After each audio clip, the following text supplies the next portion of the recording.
is Nzadam Stephen Jataka.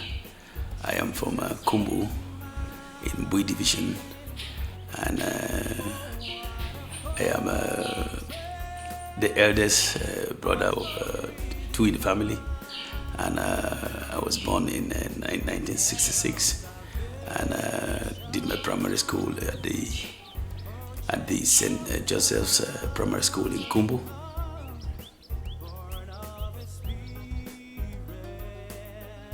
In primary school, I was really very intelligent, and out of the 7 years, I did but 4 years in primary school. But yet it was still very difficult. So people encouraged my father, because my father thought that since there was no money, the best thing was to allow me so I don't go to secondary school. But because teachers came and encouraged him, he was struggling, and when I left primary school in class 7, I stayed 1 year for him to gather money in order to send me to secondary school. And in secondary school, about secondary form 4, is when I managed to get a camera, because by then when you snap photos, you send them to France, and you waited for around 1 month before you share to people, and that's how I started from form 4 right down to the university. And from there now, I was able to buy my dresses myself, because the last dress my father bought for me was when I was 10 years. So the rest of the time, that's how I managed. And then my mom too was she's not educated, but she's one of the greatest admirer I have in life, because every time when I was in primary school, she would get me, she would go and borrow money from the Njangi house. She gave me so that I could buy like bonbon. Sometimes she would go and make this miyondo, and I sold in school.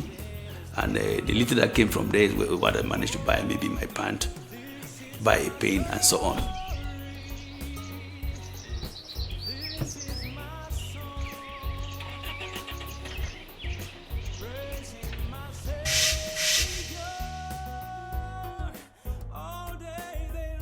After teaching in College of Sal for 2 years in the East, I came back and opened a snack in Bamenda, here in Bamenda, in my two. It was called Atlanta Snack, and it's from there that actually with the little money that I brought from College of Sal, it was there that I managed to open a snack, and where I was also participating in selling and doing some supplies in school. It was not easy. And from there, I set up the organization, Strategic Humanitarian Services. And after setting the organization, it was not easy for the organization to set down. That was about 1996. I could only get the first project funded in 1999. And after working for some time, I went further my studies in 3 universities in the US.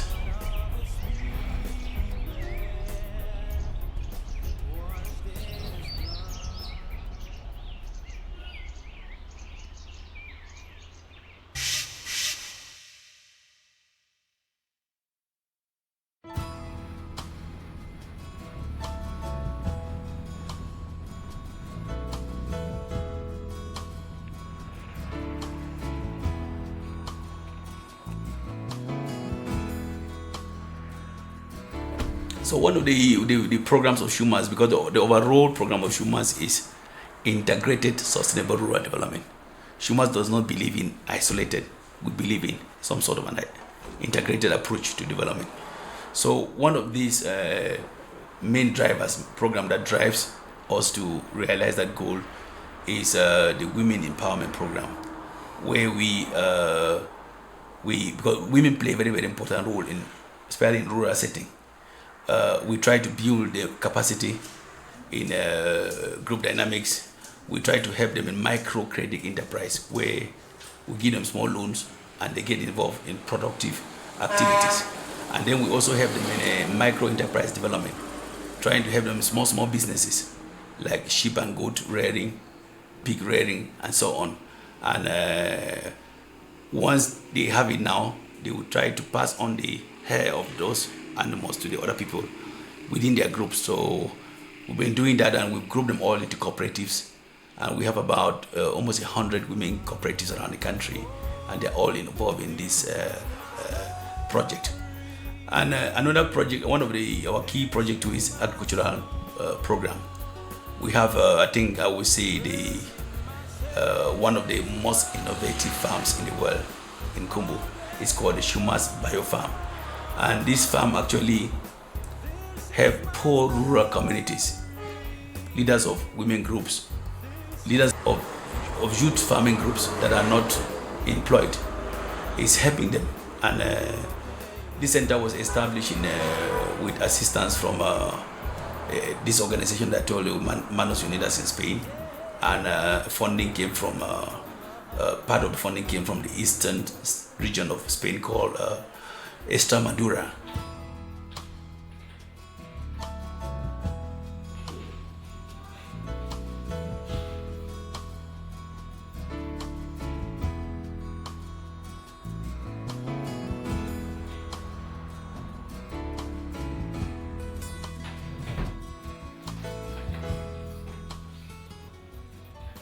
Sustainability. How would this organization sustain without depending so much on foreign earnings? So it's what we're trying to do now. Come up with some income generating components in the organization, so that at least, even if foreign funding was to stop today, at least the organization should function, although at a limited pace for some time. When we started, it was a bit difficult because this center was not existing. We used to, when they apply to us, we would take them and then place them in a town or in a workshop with other people who are able. And the result was always that, since they were always slow learners, somebody who is deaf, who is dumb, would take a much more longer time to learn than somebody who's normal. So, and we decided to set this center. And in this center, those who are training themselves are physically handicapped.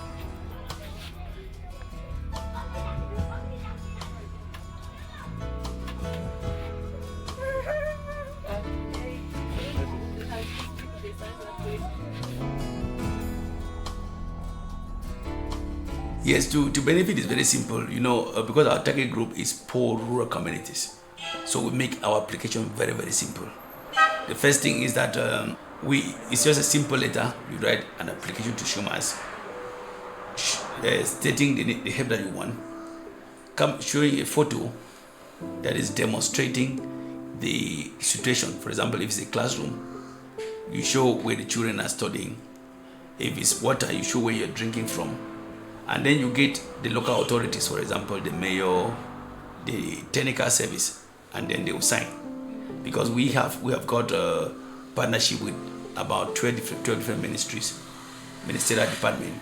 And once they sign, we'll send a team. If we study and see that it's a project that we can help, we'll send a team that will go and do feasibility, understand the problem much, and come up with a situation analysis. So when we see like that now, we will write the feasibility studies, come up with a project proposal, and then we send to our project partners. And most of our project partners are volunteers who came and work with Shumas, because our fundraising is not conventional fundraising. Our fundraising is, there are people who have come and live with us, work with us, see how we're managing our resources, see how we're coming up from almost nothing and doing a lot. When they go back, sometimes they will form their own organizations to support Shumas. I think anybody who feels like you want to work in development, you want to impact, you want to contribute to impacting lives of people, you want to be part of a community and see it grow, I think Shumas is the ideal place. The whole secret with us is really being transparent, making sure that when people fund our project, we make sure that they come and see where their money has gone to. And when they go back, they go very happy. And that's how the years goes. And then they tell other people who tried to work with Shumas, and then they go back with always successful story, and they're always happy. So the school has been functioning for 25 years. But in 2012, Shumas came to our aid. We had only this building. So Shumas came and constructed the second building with 2 classrooms. And he put chairs and tables in the classroom. And he also put a cupboard in the office, which is helping us for our archives to put documents. Then afterwards, he came again and met some of the play gadgets on the playground. And since then, he has been coming here to assist some children who are in need, giving books to some and giving uniforms. So he has been so helpful to us. By the time he came here, we had an enrollment of 120. But last year, we had 133. And we are sure to run to 150 this year, because at least we have space. So he has done a lot for this school, and we are very thankful. Even the parents of the school and the people around, they wonder if this is a government school, because he has made us to actually look good in the school and things are moving well.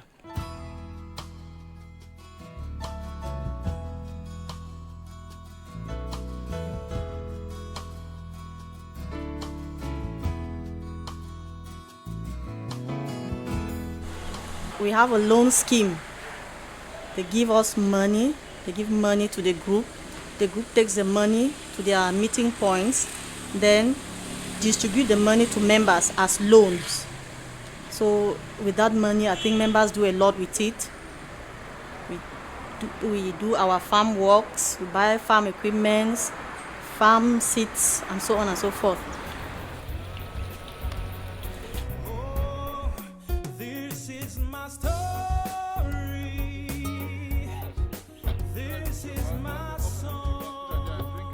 We start work for this water, the community for Zenefo. They enter for work this water for manual work or with community work. As well they start for community work, then Shumas come in. Then you see what we will do. And they be very satisfied. They will help the community of Zenefo. They will have help with 60 pipes and stand pipes for build the stand pipe and stock up and album them for the water and so forth.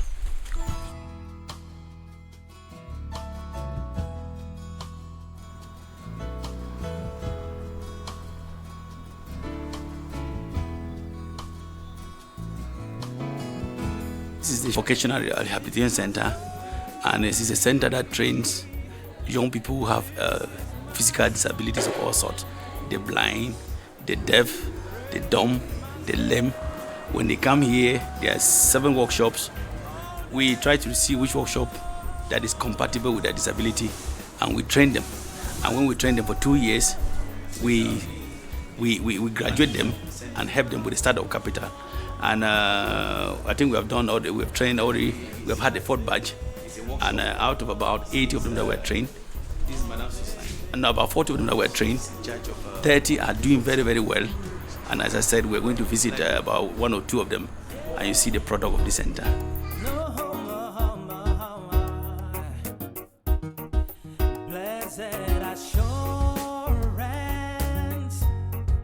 Jesus is mine.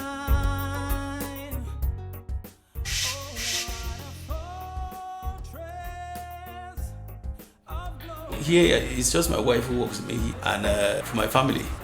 And she abandoned, she was a banker.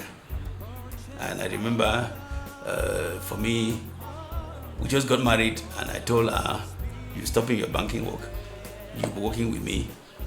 We have 3 kids. The first boy is Enoch. He's in the Kali University, he's doing management. The second is Yanis, she was in Form 5, and is going to lower seat in Our Lady of Lourdes, and she had 11 papers from there. And then the last is Berry Lenyui, and she's going to Form 2 in Our Lady of Lourdes. I want my kids to be very, very humble. I want my kids to be to put themselves at the service of the community. When there's anything, they should first think about the community before thinking about themselves. That father who would want the children to work very hard, really work very hard, and then respect for the elders. I will also want that type of children who really, I don't really believe in sending my children out of the country. Even my children go out of the country for studies, I believe that they should come back and serve in their own country, because you cannot go to be building another person's country that's already been built. So I believe on really letting them serve my country. He is somebody who has a very big vision. Because when he started this organization, it was really very small and it was very difficult to manage. We didn't have the funds to manage it. I think he's a helping dad. He helps those who don't have and those who are in need. I think he's really a kind of person that he does things that somebody like us cannot afford to do. Like he gives water to communities, pays children's school fees, clothe them, shelter them, and give them a very good school to school in. He's really supposed to be thanked by the communities that are helping him. But one bad thing about the people he's helping is that sometimes when he helps them, that they don't like kind of give something to thank him, either a board, yes, appreciation, something. Well, my dad is an exemplary father to all. That for me is like an adult to me, most especially as a man, because of his way of dynamism. He's a very loving, caring and nice person, and he's very strict, and then he's somebody who follows others. He does not like when a child is going astray, and he's very open and sociable, so making friends with him is fun. And then he's also a very kind person who helps people with special needs, those I don't have. And I must say that I'm proud of him because he's really doing a great job, and I pray God that he should guide and protect him, and so that he give him long life to be able to continue to provide for those I don't have. And he's somebody who likes being jovial with people, he likes smiling. But when it's time for business, it's time for business. Let's say sometimes go for work, learn how to do some computer work and some other, also take part in doing learning projects. When we go to the office, there's nothing like daughter-father relationship. It's just business. I want to come back home now, we can start playing. So that's something very nice about him. When it's time for business, it's time for business. When it's time for playing, it's time for playing. When it's time to be as a family, it's time to be as a family. And I'm proud to be in this family. He's my guardian. He has helped me on the side of my education. He started educating me when I was in primary school. He has helped me in my education. He started when I was in primary school. And now I'm in secondary school. I know he was a very hardworking boy, and he always imitated so much my parents, especially my mother. And since my mother was such a charitable woman towards the poor, and he used to make jokes that when I would grow up, I would do a lot to help all these poor people in the quarter. Then I would tell him that, who are you? Look at you from such a poor family. Where will you get from? And he will always play with us and tell us that he would do something for these poor people. And very hardworking he was, both in school and at home. The relationship that we have built for the past years, let it continue. Let us continue to mold our children in a godly manner so that tomorrow we can also sit and see our generation come forth and be able to work so hard and so strong so that in future we should not regret. So thank you for the capacity that you have entrusted in me, and I'm able to also defend the title of other women in this society.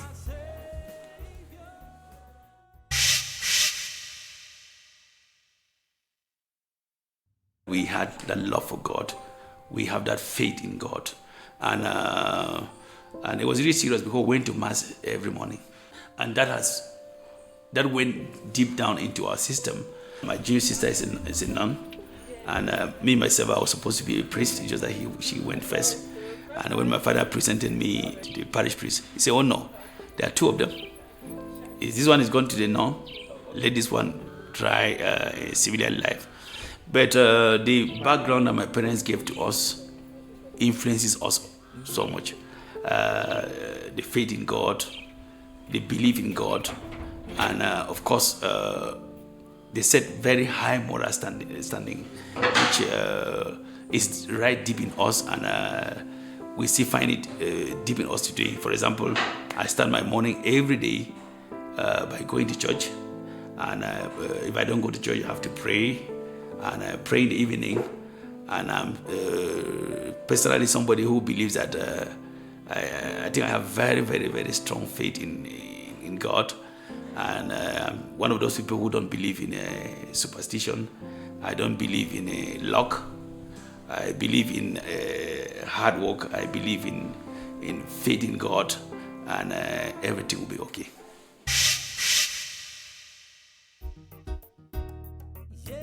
I want the organization to be depersonalized in such a way that there should not be so much dependency on me. And it's what I've been trying to do for the last 4 years, trying to build, identify those who share the vision that I have, those who have the passion for it. I'm trying to build them in many ways, sending them for scholarships, searching scholarships and sending them for studies, building their capacities, coaching them. That's what I've been doing for the past 4 years, because my dream actually is to see the organization fully depersonalized. To see the organization, so when they talk about Schumann, somebody should not always think about me. They talk about Schumann, you should think about the work, think about the organization, not about an individual. So that's what I've been trying to do for the last 4 years. And presently we are restructuring our board of trustees, because in the board of trustees is what is supposed to be the owner of the organization. I am just a promoter of the organization. So, and already I've done a lot. And my wish is that within the next 3-4 years, I should be stepping away from day-to-day working with the activities of Schumann's, and maybe coming up only as a board member, but not as a director who is managing the organization on a day-to-day basis, so that other people that I'm trying to build should be coming up. And actually, I've had about 7 of them now, so I'm looking forward once there are about 15 very committed staff that are already in the management team. So gradually I will be handing up and allowing it to continue, so that I continue I'm quite keen on doing influencing policy at international level. That's one of my next job that I want to take.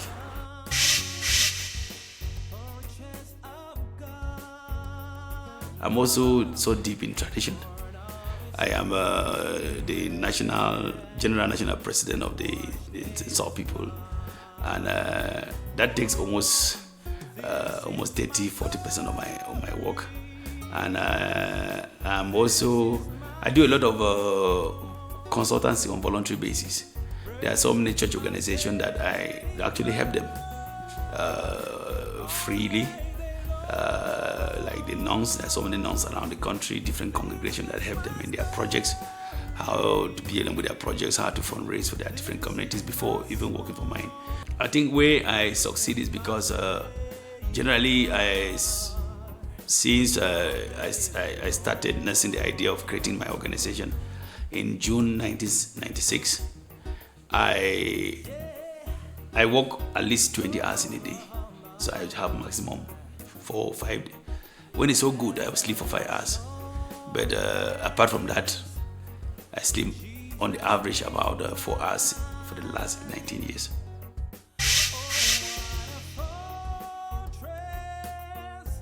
My advice to young people will be that to succeed in life, it's always good to be patient. I think patience is a very, very important capital. And you put some patience, you must be able to have plans. Dream for yourself, And then when you dream, you think about where you have the capacities, and then you start forging. And once you have your goals in life, you create objectives for them, and then create activities for them, no matter how long it takes, and always accepting where at what point you are, making sure that you have your bigger picture, and every step that you take, you question yourself, is what I'm doing, is it going to contribute to the bigger picture? No matter how many years it takes, it's always very good to plan ahead. It's always very good to be patient. And then another advice that I could want to give to young people if they want to succeed is believing in themselves. They should not go in for easy things, and they should not believe that there's luck, or that there's something somebody can do to you to succeed. The key to success is just hard work and perseverance.